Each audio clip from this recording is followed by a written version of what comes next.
I'm Dr. Apostle Ocholi Odekina, Ocholi E Odekina.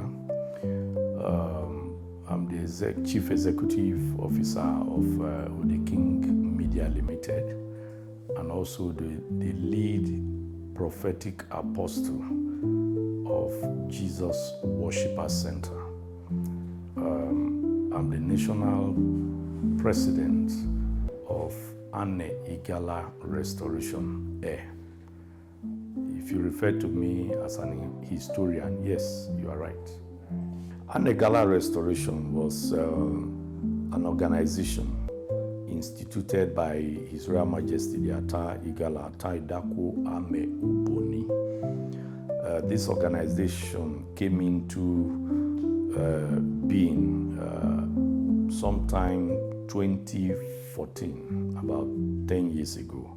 We started our operation and we became fully incorporated in 2018 as a corporate organization, a non-governmental socio-cultural organization. And the mandate of Igala Restoration, what you refer to as E, is to restore the Igala ancient landmark.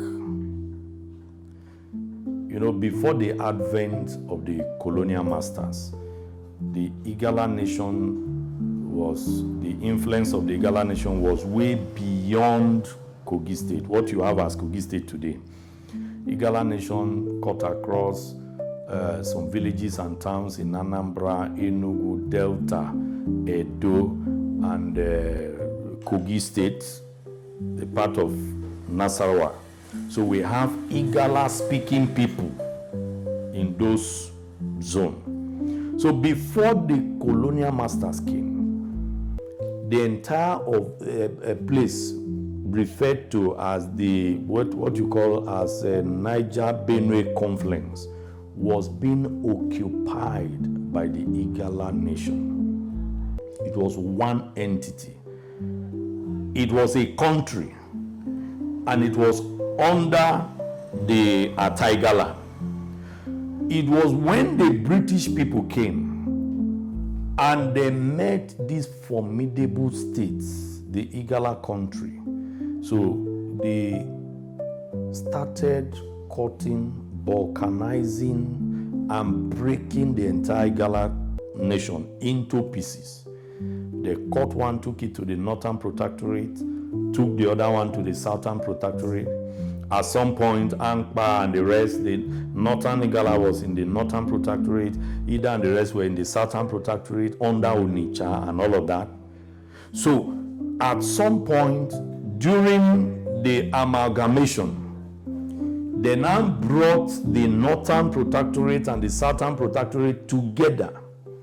But they still broke them into provinces. So at some point, Igala was broken into about 3 to 4 provinces. And at some other point, you know, you've heard of the Mahionu War before. Mahionu War. That war was spearheaded by Prince Atabo Ijomi. It was Igala rebellion against the colonialists, against the British people.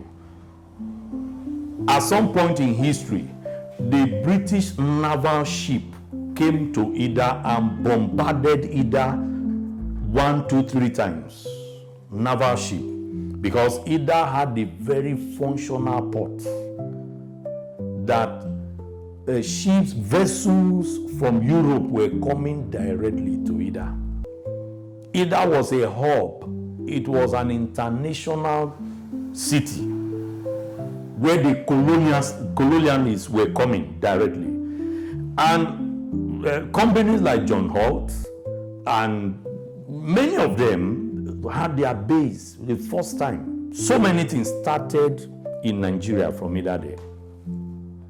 Of course, you are aware that the Boy Scout, the first troop in Nigeria, started from Ida. That's why they refer to them as the first troop. In fact, the formation of Nigeria also started from that Ida, because it was during the 1841 treaty that the MacGregor lad came with his team to meet with Atta, His Royal Majesty, and they signed that treaty. It was that treaty that the British people took to Berlin Conference of 1860-something and laid claim to the place they call Niger area.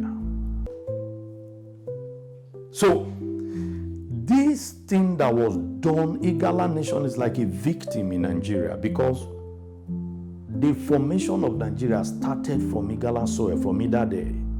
Ida gave birth to Lokoja, because it was the treaty that ceded Lokoja, Ajakuta to the British people. All those territories were under Ida, down to Abaji, down to Abo, down to Nsuka. This was the Igala country that the British people made. So they fought the Igala Nation and pieces the entire Igala Nation, and today they try to reduce the Igala Nation to Kogi State. Whereas we still have Igala speaking people in all these other states that I mentioned. So the assignment, the mandate of an Igala Restoration as an organization is to bring all those enclaves together and restore the Igala Nation back to what it was before the advent of the colonial masters. And it's a divine movement. And that's where we are heading. That is the future. That is where Igala is going. Every other thing they are pursuing is just a waste of time. So, an Igala Restoration is saddled with this responsibility to reunite all these enclaves and tell Nigeria, look, this is Igala people for you. The membership of an Igala Restoration covers all these territories that I've mentioned to you. They are all people from all those places, Igala speaking, who are members of an Igala Restoration. So this is what we do as an organization, and work is seriously going on, and we are working night and day towards the actualization of that mandate.